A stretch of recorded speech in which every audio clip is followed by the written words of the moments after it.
चलिए जी बेटा लोग, करते हैं क्लास को शुरू अलजेब्रा ऑफ मैट्रिसेस से। आज अलजेब्रा ऑफ मैट्रिसेस के ऊपर सम्स भी करने वाले हम लोग। जो आसान सम रहेगा मैं आप लोगों के लिए टास्क दे दूंगा। और एक चीज ध्यान में रखिए बेटा कि जब भी आपको कोई होमवर्क मिलता है, जैसे मैं ग्रुप में देखता हूं कि टीचर्स आपको मैसेज कर रहे हैं कि नोट्स रिवाइज कर लेना बच्चों, इट्स नोट्स के पीछे मैंने कुछ क्वेश्चंस डाल के रखे हैं, आप लोग देख लेना बच्चा, सम्स करके आना बच्चा। तो देखो वो टीचर का ड्यूटी तो है तो बोल रहा है, लेकिन अगर सीरियस एस्पिरेंट के जैसा देखा जाए ना कि सर मैं जेई का एक्चुअली में तैयारी कर रहा हूं, तो मुझे किसी दूसरे को बताने की जरूरत नहीं है कि सर मुझे ये सम करना है। मुझे वो अपने आप समझ में आ रहा है कि सर आपने अगर होमवर्क दे दिया तो मेरा वो ड्यूटी है मैं उसको करूं, क्योंकि मैं तैयारी कर रहा हूं। तो तैयारी मैं कर रहा हूं, लड़ना मुझे है। तो सर आप तो मेरे को बस ये बोल दो कि हाँ ये पढ़ा दिया, बाकी तो मैं देख लूंगा। तो वो अगर आपको लग रहा है ना कि देखो कई बच्चे तो ऐसे हैं कि जो बिना बोले कर देते हैं, आप में से कई बच्चे ऐसे हैं जो बोलने के बाद करते हैं, और कितने बच्चे ऐसे हैं ना कि आप उनको बोलते बोलते सर पीट लो लेकिन नहीं करेंगे। तो जो बच्चा बिना बोले करता है, he is the actual serious aspirant of JEE. जिनको बोला जा रहा है कर रहे वो भी एस्पिरेंट नहीं है अच्छे वाले, उनको अभी सीरियसनेस नहीं आया है। और जो बोलने के बाद नहीं करते वो तो महान आदमी है, उनको तो मैं बोल ही नहीं सकता हूं। ठीक है, तो आपका ये ड्यूटी बनता है बेटा कि जैसे ही ग्रुप में नोट्स आया आप एक बार उसको गो थ्रू कर लो कि क्या ऐसा। जैसे केशव का एक बहुत अच्छा लगता है आदत, तो बच्चा हर हमेशा जब भी नोट्स देते हैं, और कभी भी मैं भी कभी कभी गलती कर देता हूं, लिखने में मिस्टेक हो जाता है, बोलने में मिस्टेक हो जाता है, तो बच्चा मार्क करके भेजता है कि सर ये पॉइंट पे आपका ये वाला गलत लग रहा है मुझे, या सही है तो आप बताओ सर कैसे सही है। बहुत अच्छी बात है, इसका मतलब कि वो बच्चा इतना समझ रहा है कि सर ने जो पढ़ाया मैंने जो लिखा वो तो ठीक है, लेकिन सर का भी पीडीएफ एक बार देखना उसका फर्ज बनता है। बात समझ में आ रही है? तो B1 में कई सारे बच्चे ऐसे हैं कि मैं उनको पूछ रहा हूँ कि बेटा ये सवाल पे करके नहीं आना, सिर्फ सोच के आना है कि बनेगा कैसे, या एक बार आंखों से देख करके आओ, पढ़ करके आओ। क्या मालूम पढ़ने से आप लोगों को दिमाग में आइडिया आ जाए। तो जब तक सवाल पढ़ोगे नहीं, जब तक सवाल को समझोगे नहीं, सवाल आपसे होगा नहीं। फिर आप बेटा बायो की तैयारी के लिए बढ़िया स्टूडेंट हो, एकदम मस्त नीट एस्पिरेंट हो अभी। चलिए क्लास को करते हैं शुरू। मल्टीप्लीकेशन ऑफ मैट्रिसेस बहुत आसान टॉपिक है, बिल्कुल आपको एनसीईआरटी लेवल पे इससे सवाल पूछा जाता है। एनसीईआरटी लेवल मतलब वही आपको 2-3 मैट्रिक्स देगा और मल्टीप्लाई कर दिया जाएगा। अगर सच पूछा जाए तो एनसीईआरटी मल्टीप्लीकेशन ऑफ मैट्रिसेस से टफ सवाल पूछता है। हमारा जेई इतना प्यारा है कि मल्टीप्लीकेशन ऑफ मैट्रिसेस से टफ सवाल नहीं पूछेगा। तो थैंक्स टू जेई जो एनसीईआरटी से भी नीचे सवाल पूछता है इस टॉपिक से। हाँ जी, चलिए आप ही लोग से पूछ लेता हूं बेटा लोग कि अगर एक मैट्रिक्स ए है, दूसरा मैट्रिक्स बी है, इन दोनों मैट्रिक्स का हम लोग प्रोडक्ट कब निकाल सकते हैं? When we can multiply two matrices. Condition क्या है बेटा लोग? कॉलम ऑफ मैट्रिक्स ए या matrix equal to row of matrix, column of first matrix should be equal to row of second matrix. Second matrix. तभी हम लोग matrix का multiplication करते हैं, अदरवाइज पॉसिबल नहीं होता है। तो हम इस बात को ध्यान देते हैं। Now how we can find the order of matrix. Order कैसे निकालेंगे? Row of first matrix into column of first matrix. So order of A into B, order of A B कितना होता है बेटा लोग? Row of matrix A into column of matrix B, column of matrix B. Sir school में कैसे पढ़ाया गया मुझे वो बताओ। स्कूल में पढ़ाया जाता है बेटा कि अगर आपके पास कोई एम क्रॉस पी ऑर्डर का मैट्रिक्स है, दूसरा वाला मैट्रिक्स है पी क्रॉस एन का, तो अगर ये बीच वाले दोनों सेम सेम मिल गए तो इनका मल्टीप्लीकेशन पॉसिबल है। और ऑर्डर फाइनली क्या होता है? मल्टीप्लीकेशन हो सकता है, यस हो सकता है सर। इनका ऑर्डर कितना आएगा सर? पहले का रो इंटू दूसरे का कॉलम। बात समझ में आ गई सारे बच्चों को? Yes sir. Yes, sir. पहले का रो इंटू दूसरे का कॉलम। अगर मैं सवाल आपसे पूछ देता कि बेटा एक मैट्रिक्स जिसका ऑर्डर है P इंटू क्यू, दूसरा मैट्रिक्स जिसका ऑर्डर है Q इंटू ऐसा मान लेते हैं S इंटू T, क्या इन दोनों मैट्रिक्स का मल्टीप्लीकेशन आप कर सकते हो? Answer is no. क्यों सर? क्योंकि पहले का कॉलम दूसरे के रो के बराबर होना चाहिए। अगर नहीं है तो सर ये मल्टीप्लाई तो कर ही नहीं सकते। बात समझ में आ गई? Yes sir. आगे। Yes sir. अच्छा, अब मुझे ये बात बताओ बेटा, ध्यान से समझिएगा। सो नेक्स्ट पॉइंट पे ध्यान देते हैं। अगर एक मैट्रिक्स ए है जिसका ऑर्डर है, एक मैट्रिक्स ए है जिसका ऑर्डर में मान के चलता हूं 3x1 है, दूसरा मैट्रिक्स बी है जिसका ऑर्डर 1x3 है, क्या आप दोनों मैट्रिक्स का नाम बता सकते हो कि सर पहला वाला मैट्रिक्स कौन सा है, दूसरा वाला मैट्रिक्स कौन सा है? पहले वाला कॉलम, दूसरा वाला रो। Column. Very good. यही कॉलम मुझे और चाहिए था कि सर पहला वाला मैट्रिक्स में आपने कॉलम एक रखा है, मतलब वो कॉलम मैट्रिक्स है।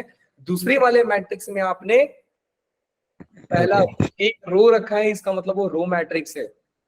मैं अगर सर और ठीक से बोलूं ना तो एक चीज बोल सकता हूं, ये दोनों नॉन स्क्वायर मैट्रिक्स, दोनों ही नॉन स्क्वायर मैट्रिक्स है। लेकिन जब मैं इनका प्रोडक्ट निकालूंगा ए बी, तो बेटा उसका ऑर्डर कितना होगा? 3x3 का। 3x3. और ये चीज मैंने आपको ट्रेस फाइंड करते हुए बताया था कि दो नॉन स्क्वायर मैट्रिक्सेस का प्रोडक्ट एक स्क्वायर मैट्रिक्स हो सकता है। बात समझ में आ गई? आ गई सर। पहला पॉइंट। नेक्स्ट पॉइंट समझिए कि बेटा अगर एक मैट्रिक्स से ए, सुनिएगा ध्यान से, अगर एक मैट्रिक्स से ए, मैं उसी मैट्रिक्स का मल्टीप्लाई उसी के साथ कर रहा हूं, ये कब पॉसिबल है? क्या सर ए एक नॉन स्क्वायर मैट्रिक्स है तो क्या उसके साथ मल्टीप्लाई हो सकता है? एग्जाम्पल से समझते हैं कि मान लो कि बेटा ए मैट्रिक्स का ऑर्डर है 2x3 का, तो जब इसी मैट्रिक्स का आप ऑर्डर मल्टीप्लाई करोगे तो फिर से आप यही करोगे ना, 2x3। क्या इनका मल्टीप्लीकेशन पॉसिबल है बेटा लोग? No No, sir. sir. नहीं, पॉसिबल नहीं है सर। क्यों पॉसिबल नहीं है बेटा? क्योंकि सर इसका कॉलम इसका रो के बराबर नहीं हुआ। तो सर मैं कोई भी ऑर्डर का मैट्रिक्स लूंगा ऐसा ही होगा क्या? नहीं।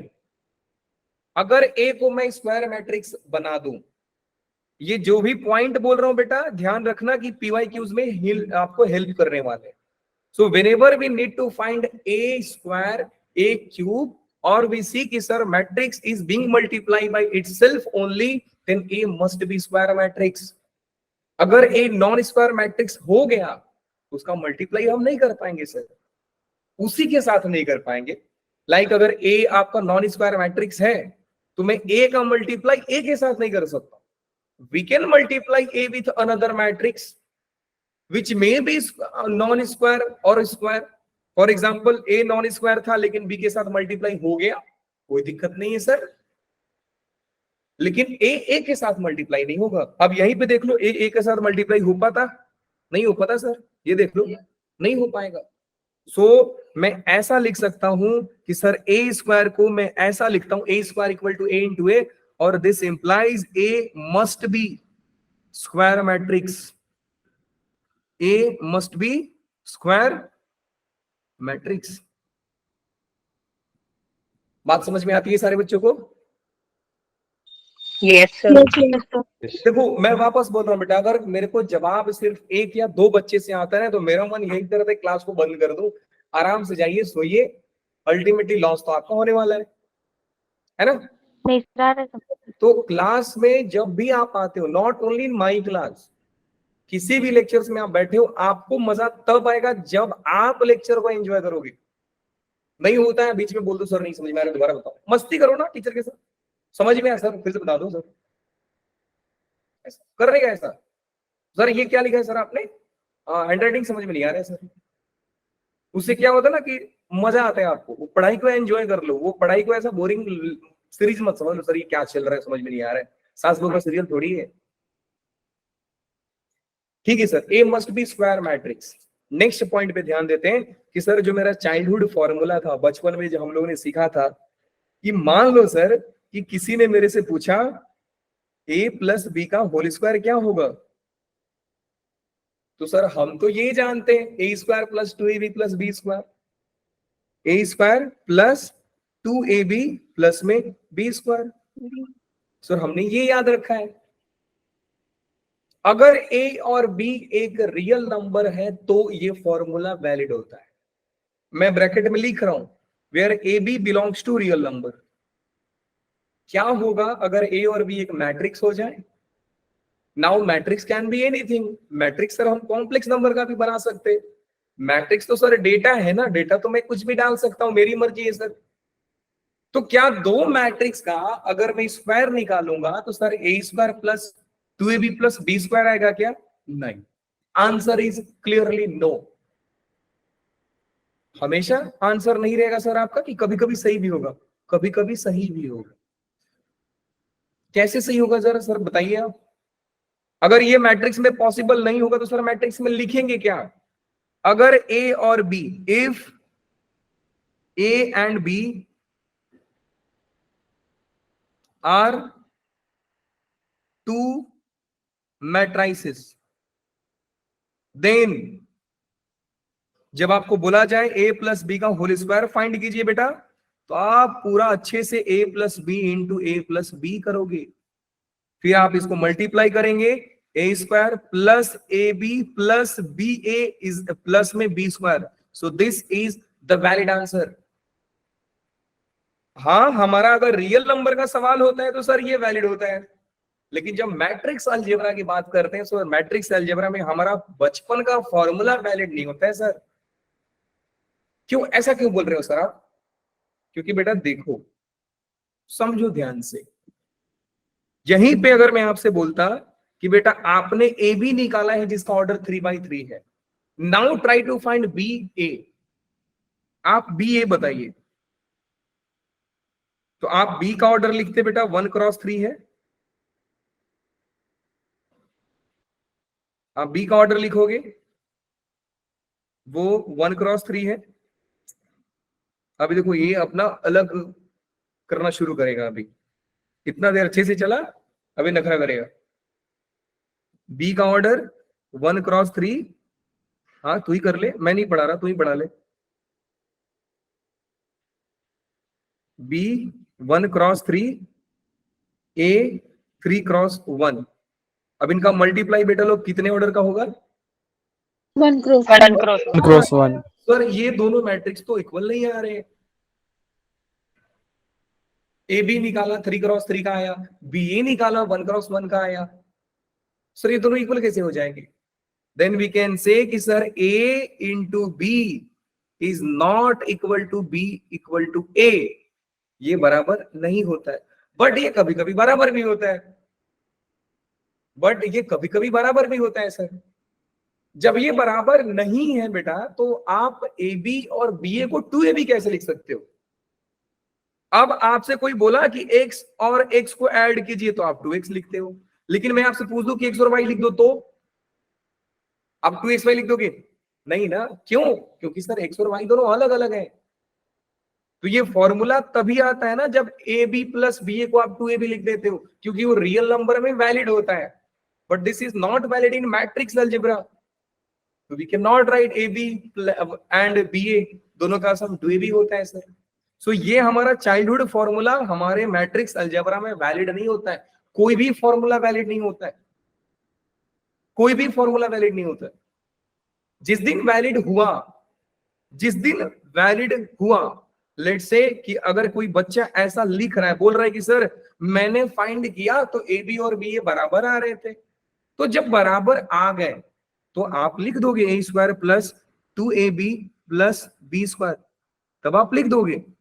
लेकिन सर मुझे कैसे मालूम पड़ेगा कि बराबर आ रहे? सामने वाले ने किया उसका बराबर आया, मैंने नहीं किया, तो सर मेरे को कैसे समझेगा कि ए बी और बी बराबर थे? यस, अगर सवाल में 2ab करके दे दिया तो आप समझ जाना कि सर बराबर थे। और अगर बराबर है तो एक हिंट आपको और देगा कि A and B can commute. This implies कि A and B can commute.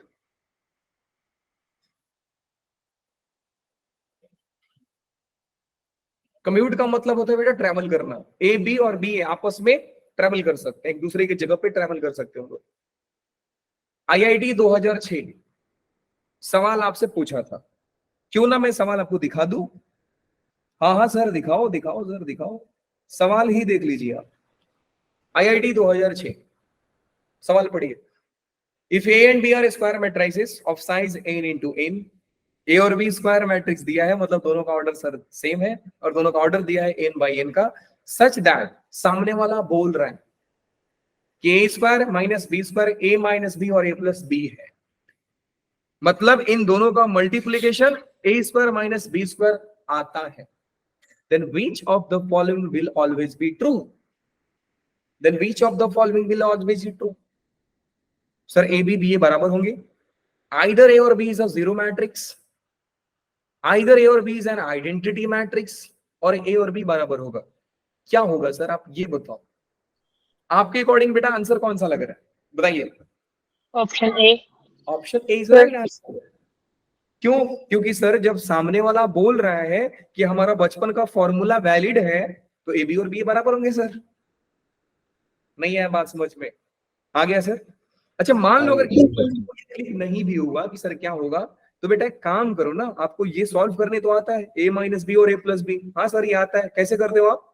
Sir A square plus A B minus B A minus B square. अब क्वेश्चन ने A square minus B square दिया है, मतलब कि ये चीज ये और ये कैंसिल करके दे रहा है, तो ही तो बोल रहे हैं ना बेटा कि ये इसके इक्वल है सिर्फ, मतलब सर ये कैंसिल हो रहे थे।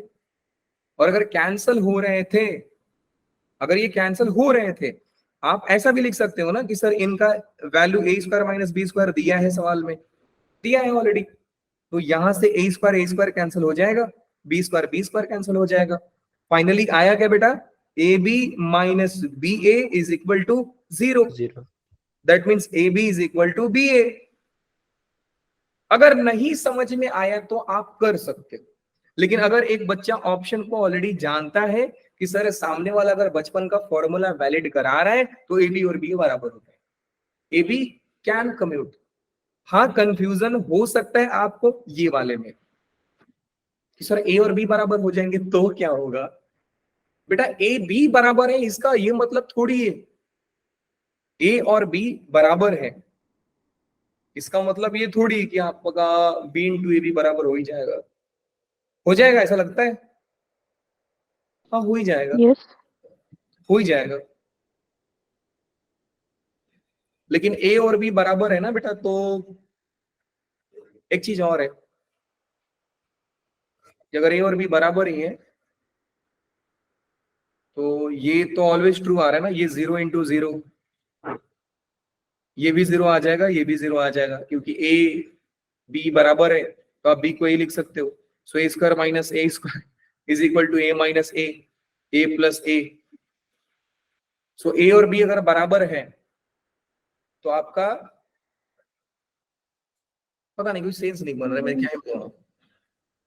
ए और बी बराबर है तो बेटा दो मैट्रिक्स दिया ही क्यों, जब दोनों मैट्रिक्स बराबर है तो एक मैट्रिक्स लिखना चाहिए था इसको, लेकिन दिया है A and B are square matrices, दोनों अलग अलग मैट्रिसेस हैं, तो ये ऑप्शन का कोई सेंस बनता नहीं है, तो मैं दिमाग क्यों लगा। अच्छा एक सवाल और आपके लिए, ये वाला सर देखिए। अगर एग्जाम में तो हमें फर्स्ट ही करना था। क्या बेटा? एग्जाम में होता तो फर्स्ट ही करना था।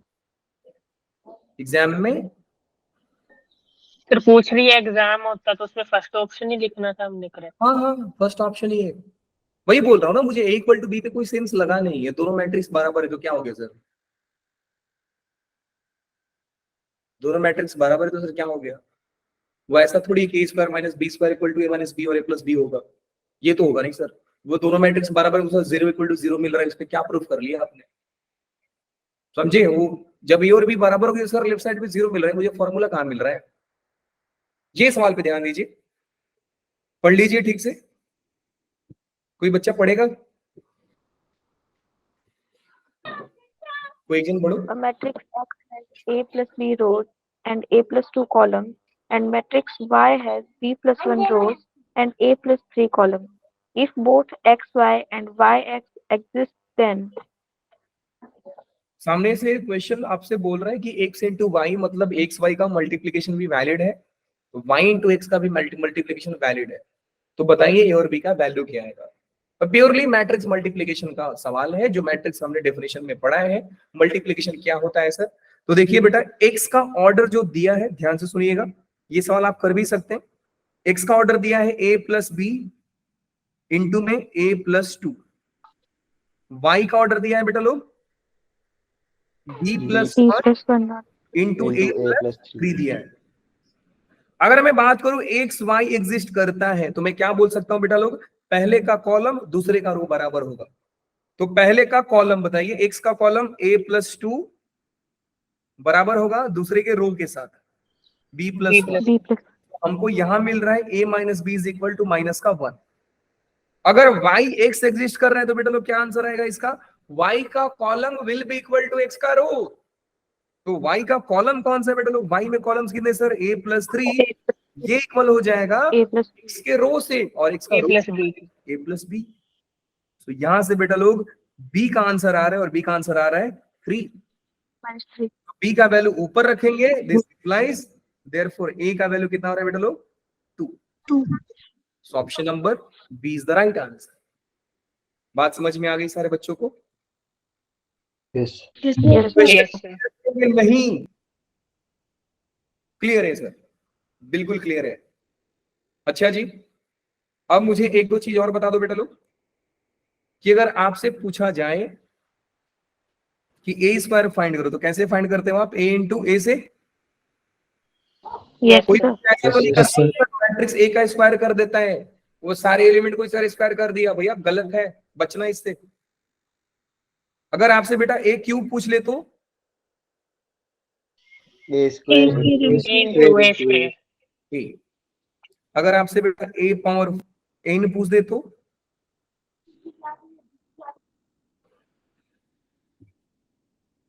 एन टाइम्स ना, ए का मल्टीप्लाई एन टाइम्स। बात समझते हो? बिल्कुल समझते हैं Yes. सर, बड़ी बात नहीं है बेटा। ये क्वेश्चन खुद से कीजिएगा, ये क्वेश्चन बताइए, जल्दी बताओ। पेन पेपर नहीं टच करना है, सवाल पढ़ना है, जवाब देना है।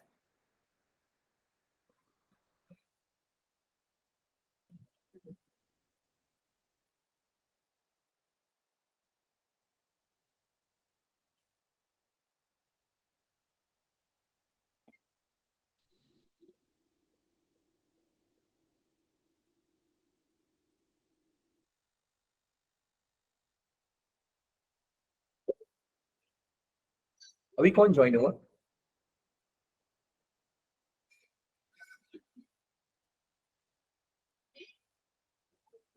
मनीष। बेटा आप इतना लेट क्यों आए? हाँ जी मनीष बेटा, आपने लेट क्यों ज्वाइन किया?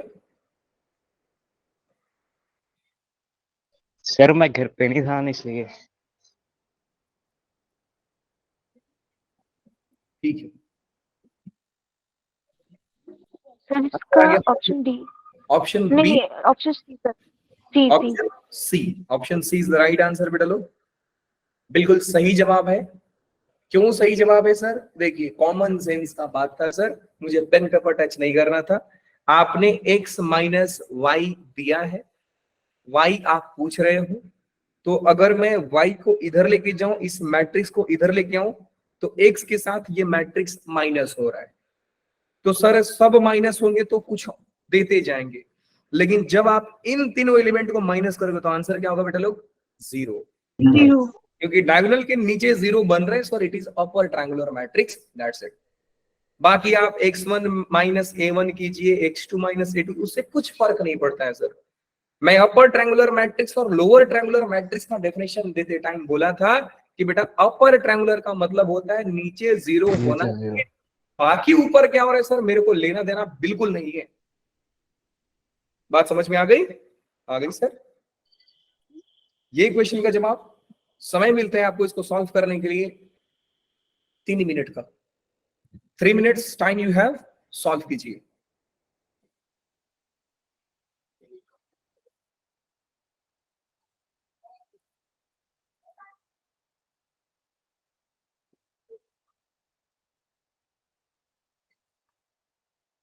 अच्छे से सॉल्व कीजिए, टाइम लेवल सॉल्व कीजिए, कोई दिक्कत नहीं है मुझे, कीजिए लेकिन।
हाँ जी सर बेटा। क्वेश्चन में डिटर्मिनेंट ऑफ AI बोला हुआ है इन्होंने। यस यस यस, जब भी मैट्रिक्स का सवाल आएगा, एक डब्बा आएगा तो आप समझना डिटर्मिनेंट है, 2 डब्बा आएगा तो समझना कि सर एक डिटर्मिनेंट है और इसके ऊपर मॉड लगा है। ठीक है, जितने लोगों ने किया गुड, नहीं बना तो भी अच्छी बात है। हाँ जी शिवम बेटा बोलिए। Sir option B. Option B सही आंसर है आपका। बेटा जरा हैंड रेज करना, कितने बच्चों ने ट्राई क्वेश्चन को किया, कितने बच्चों ने ट्राई किया है क्वेश्चन को? मतलब एटलीस्ट मैंने बोला कि बेटा ट्राई करना है तो आपने क्वेश्चन लिखा अपने नोटबुक में, बताइए जरा कितने बच्चों ने? No. So out of 30 students question को ट्राई किया 12 बच्चों ने। बाकी के लोग क्या कर रहे हो आप लोग? हाँ जी,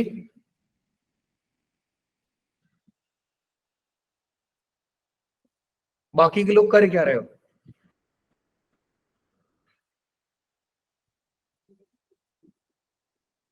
आपको क्या लगता है जेई का एग्जाम मैं देने जाऊंगा? मेरी प्रिपरेशन चल रही है। बेटा गलती से अगर ऑफलाइन क्लास में होते ना अभी, फिर देखते। नहीं पढ़ने वाले का इलाज मैं कैसे करता हूँ? कुछ करता नहीं हूँ, मस्त घर से थाली लाता हूँ, थाली को मस्त सजाता हूँ, उसमें बहुत अच्छी अच्छी पूजा का सामान डालता हूँ और मस्त आपका आरती उतारूंगा। ऊपर से जो बच्चे सवाल करते हैं ना उनको भी खड़ा करके बोलता हूँ बेटा आप भी हाथ जोड़ लीजिए, प्रभु आए हैं, दर्शन दे रहे हैं, जरा देखो इनका चेहरा कि आए थे क्लास करने, अब इतना महान है कि सवाल ही नहीं लिख रहे। क्या करो, सामने हो नहीं, मार लो मजे। अगर नेक्स्ट क्वेश्चन बेटा मैंने बोला ना कि लिख लो ट्राई कर लो, नहीं किया तो आपका पनिशमेंट यही होगा, वो क्वेश्चन को मैं सॉल्व नहीं कराऊंगा। ध्यान देना, एक बार लास्ट वार्निंग दे रहा हूं कि जब मैं आपको बोलता हूं कि क्वेश्चन को आप ट्राई करो तो एटलीस्ट लिखो सवाल को, लिख करके चुपचाप बैठ जाओ कि सर नहीं समझ में आ रहा है, क्वेश्चन तो लिख लो भैया। अगर मेरे को मालूम पड़ा कि क्वेश्चन किसी ने लिखा नहीं है, बेटा 2 ऑप्शन, या तो आपको मीटिंग से रिमूव करूंगा, नहीं तो वो सवाल मैं नहीं कराऊंगा। चलिए जी सॉल्व करते हैं बेटा लोग। सवाल बहुत आसान था, कोई ज्यादा मतलब दिक्कत की बात नहीं थी, लेकिन फिर भी आपको देखते हैं कि सर ये सवाल में ब्यूटी क्या था, खूबसूरती कहाँ छुपा था सर। सर एक सवाल में मुझे मैट्रिक्स दिया है जिसमें आई एक वेरिएबल है, तो कोई दिक्कत नहीं sir.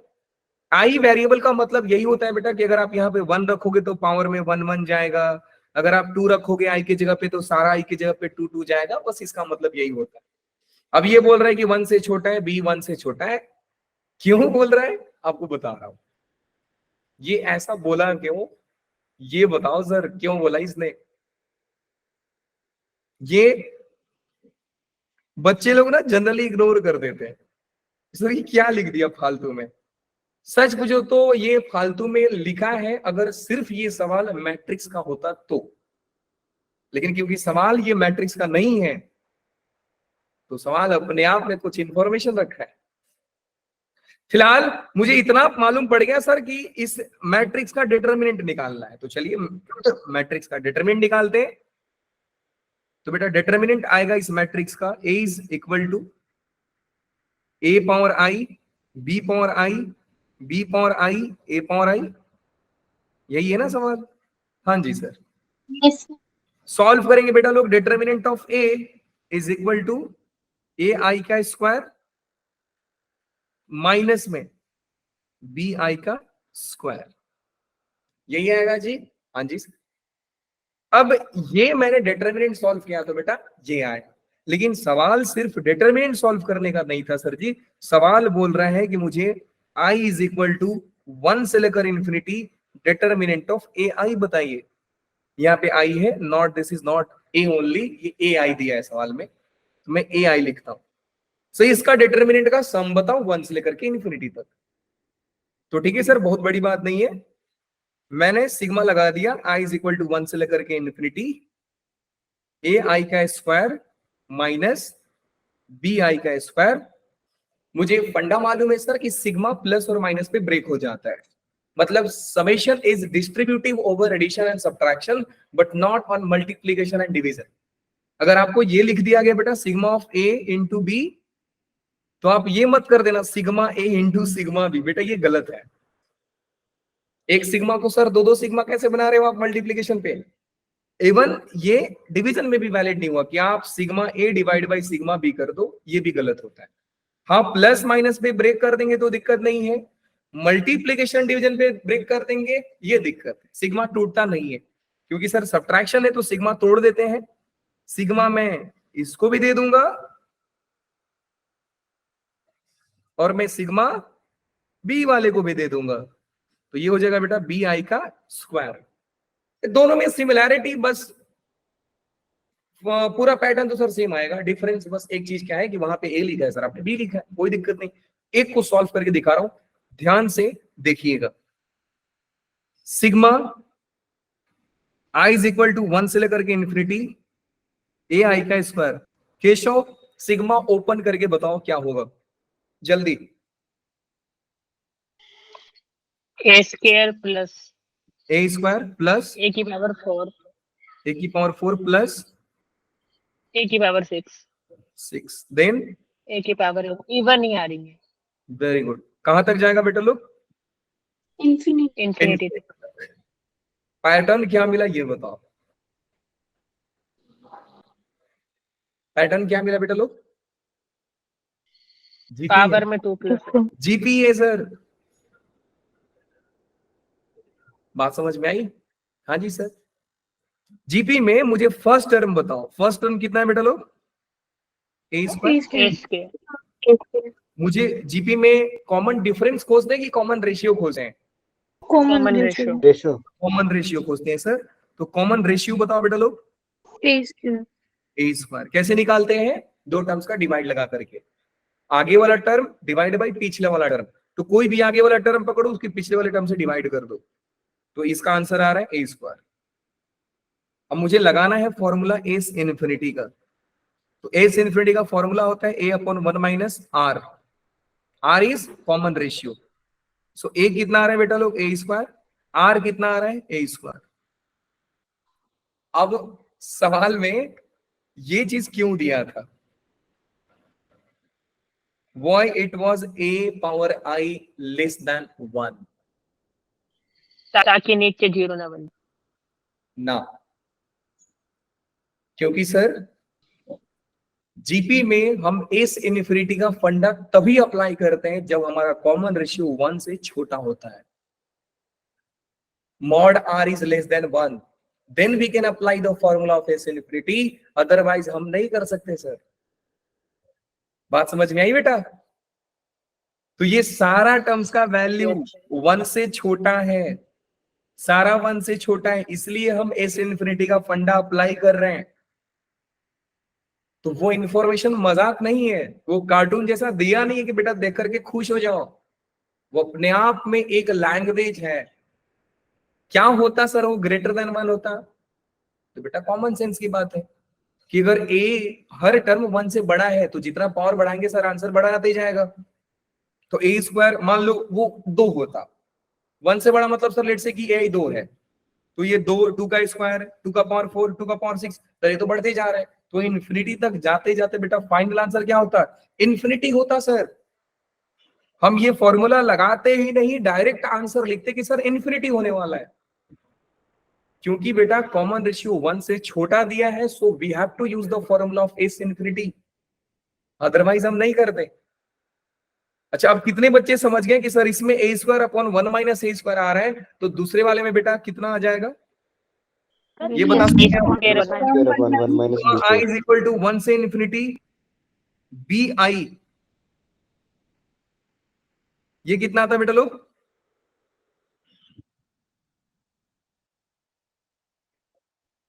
B square divide by 1 minus B square. दोनों डिफरेंस निकालना है। तो चलिए जी सर डिफरेंस निकाल लेते हैं। पहला आंसर आ रहा है बेटा A square divide by 1 minus B square.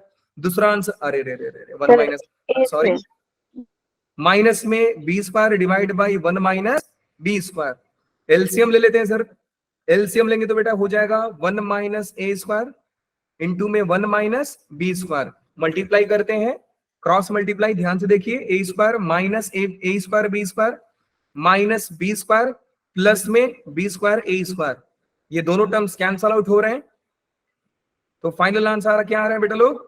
A square minus B square whole divide by 1 minus A square 1 minus B square, और option number B is the right answer. क्या सारे बच्चे इस बात को समझते हैं? Yes sir. किसी भी बच्चों को डाउट है तो प्लीज बोलिए। नहीं डाउट है? डन।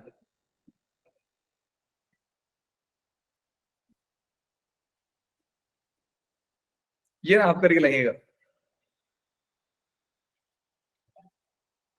इसका आंसर आप करके लाइए। एनडीए 2005 इसको करते हैं और आज का लेक्चर यहां पे खत्म करेंगे। एक और सवाल करेंगे जेई का। So second last question of the day. पहले क्वेश्चन को पढ़ लीजिए, फिर से वही बात, बोला पढ़ने को तो पढ़ो चुपचाप।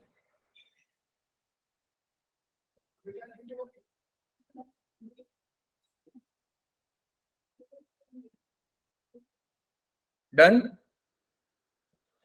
मैं एग्री करता हूँ शक्ल बहुत खराब है, इस बात से एग्री करूंगा मैं, जबकि जेई का सवाल नहीं है। जब सॉल्व करूंगा ना तो आप बोलोगे सर ये सवाल था कि मजाक था, पूछा ही क्यों सर इसने। और ऐसे सारे क्वेश्चंस बेटा बोनस क्वेश्चंस होते हैं, मतलब पढ़ने वाले बच्चों के लिए तो वो है कि घर पे आकर उसको नहीं लगेगा कि मैंने कुछ कॉम्पिटिटिव एग्जाम का पेपर देखे, उसको लगे सर मजाक करके आऊं, पता नहीं क्यों। मजा ही नहीं है सर, दिमाग का कसरत ही नहीं हुआ मेरा। समझ गए सारे लोग? Yes sir. Yes sir. अब मेरी बात को सुनिएगा ध्यान से। पहला चीज कि सर आपने, हाँ जी ए ऑप्शन आएगा। ऑप्शन ए तो आएगा, जवाब तो सही है आपका। जैसे पूछ लिया जाए कि आपने सोचा कैसे बेटा? सर कुछ नहीं, इसमें 3 लिखा है, मतलब आई की वैल्यू 3 और जे की वैल्यू 2, 2i प्लस जे का 8 आया और i माइनस 2j का 1 आया, तो इनको माइनस। किसने जवाब दिया इस आंसर का? जवाब किसने दिया बेटा? जेसिका ने। बेहतरीन,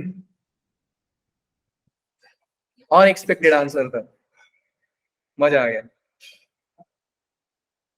देखो बच्ची ने कितना शानदार दिमाग लगाया कि सर आपने C32 पूछा है ना, और ये मेथड नंबर 1 था जिसको एक्चुअली में आपको एग्जाम में करना चाहिए ऐसा ही। मेथड नंबर 1 क्या था मैं आ रहा हूं धीरे से, लेकिन एक एक करके आपसे पूछ लेता हूं कि बेटा जब मैं मैट्रिक्स पढ़ा रहा था आप लोग को तो बोला था एक बड़ा सा डब्बा बनाया था और मैंने बोला था कि बेटा इस फोटो को दिमाग में बिठा लीजिएगा, और एक बात और बोला था कि लास्ट एलिमेंट, ये जो लास्ट एलिमेंट होता है ना मैट्रिक्स का, लास्ट एलिमेंट का पोजीशन इसके ऑर्डर को डिफाइन करता है। याद आई ये बात? Yes sir. आई मैक्सिमम कितना जा रहे हैं सर, वही तो उसका ऑर्डर आएगा। तो आई मैक्सिमम जा रहा है 3 तक और जे जा रहा है मैक्सिमम 2 तक। सो order of matrix A will be 3/2 और बी मैट्रिक्स का भी ऑर्डर होगा 3/2 सर। बात समझते हो? बिल्कुल जी सर, इतना बात समझ गए जो आप लोगों ने दिमाग लगाया नहीं था। और मेरा मतलब यही होता है कि मैं हर क्वेश्चन के वर्ड पे आपका दिमाग लगाऊं कि सर ये क्वेश्चन में वर्ड ये यूज किया, इसका मतलब ये, दिमाग तभी जिंदा होगा। मैं सवाल देखा आंसर का मतलब नहीं है भाई, सवाल की लैंग्वेज को समझो। दूसरा कि सर ये तो ठीक है, अगर मान लो सवाल मेरे से पूछता बेटा कि मुझे A12 बताओ, क्या करते हैं आप लोग? A12 मतलब सर A12 यहां से निकल जाएगा, 2 × 1 + 2, सो आंसर इज 4। अगर मेरे से आप पूछते B23 बताओ, तो सर कौन सी बड़ी बात थी, यहां पे रख देता मैं 2 - 2 × 3, सो आंसर हो जाता है सर 6 - 4। लेकिन आपने मुझे A12 B23 थोड़ी पूछे, आपने मुझे C32 पूछ दिया। अब मैंने दिमाग लगाया कि सर C कहां से आ रहा है, तो सामने वाला बोल रहा है कि C इन दोनों का एडिशन से आ रहा है। एक मिनट सर, मतलब मेथड नंबर 1 जो कि जेसिका ने बताया कि अगर आपको C32 फाइंड करना है तो you find A32 plus B32, क्योंकि C क्या है, C इन दोनों मैट्रिक्स का एडिशन है। तो अगर C एक मैट्रिक्स का एडिशन है बेटा, तो C के जो एलिमेंट्स है करस्पॉन्डिंग एलिमेंट्स ही तो ऐड होंगे। C32 आएगा कैसे, जब A का 32 ऐड हुआ रहेगा और B का 32 ऐड हुआ रहेगा, तो आपका C32 आया रहेगा। अब A32 कैसे फाइंड करोगे बेटा लोग, ऊपर वाले से A32 से लाइए सर आप। सो 2 × 3 प्लस का 2 माइनस में, सॉरी प्लस में 3 - 2 × 2, सो इधर से आएगा 8, इधर से आएगा -1, so answer is 7। So 7 was the correct answer. What was the method number 2 sir?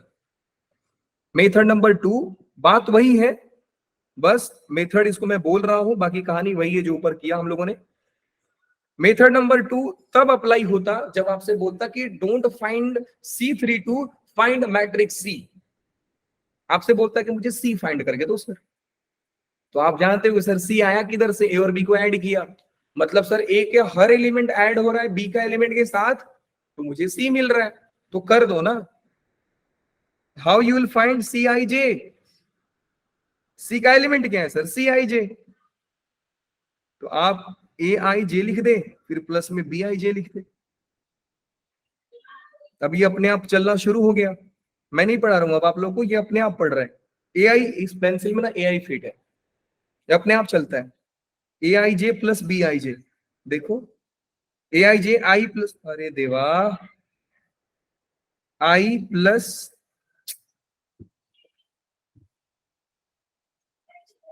हे भगवान, रुको वापस स्टार्ट करके शुरू करते हैं इसको। तो ये हो गया A, हाँ जी बेटा बताओ।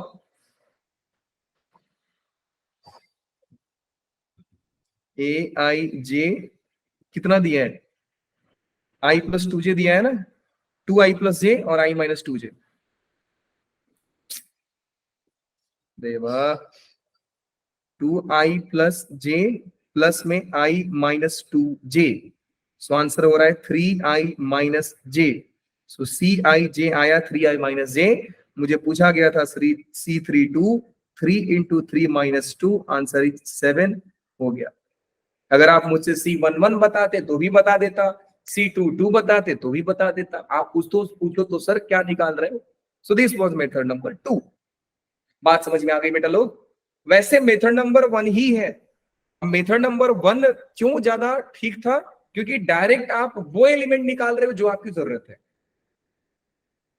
और यहाँ से लर्निंग भी मिलता है हमें क्या कि सर मैं एग्जाम में सिर्फ उस पर ध्यान दूंगा जो मेरे काम का है, बाकी को ध्यान मैं क्यों दूं सर, मैंने कौन सा ठेका लिया है इनसे कि मैं इन पे ध्यान दूं। क्लियर हुआ बेटा लोग? Yes. Yes. ये सर एक sir. बार बता दो कि ऑर्डर कैसे लिखा मैट्रिक्स का, कौन सा बेटा लोग? ये वाला, ये ऑर्डर कैसे लिखा? ये वाला ना बेटा, आई Yes, मैक्सिमम 3 तक जा रहा है, जे मैक्सिमम 2 तक जा रहा है, तो आई का मैक्सिमम क्या हो सकता है? 3 और 2 ही होगा ना।